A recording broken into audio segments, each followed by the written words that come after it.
नमस्कार, मी ओम. आपल्या व्हिडिओमध्ये आपल्या सगळ्यांचं स्वागत आहे.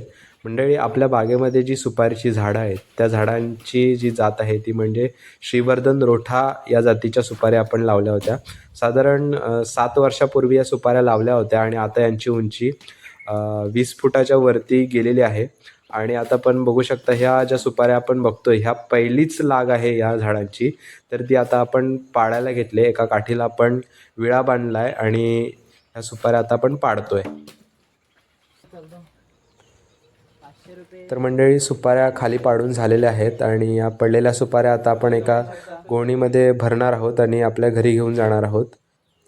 तर मंडळी, सुपाऱ्या पाडून तर झालेल्या आहेत आणि याच्या पुढची जी सुपारीवरची प्रोसेस आहे ती म्हणजे सुपारीची ओली साल आहे ती उडवायला लागते आणि आपल्याला काही दिवस ती उन्हात वाळवावी लागते. तर ते आपण कसं करणार आहोत ते आपण नेक्स्ट पार्टमध्ये बघूच. तर हा आजचा व्हिडिओ कसा वाटला हा नक्की कमेंटमध्ये कळवा.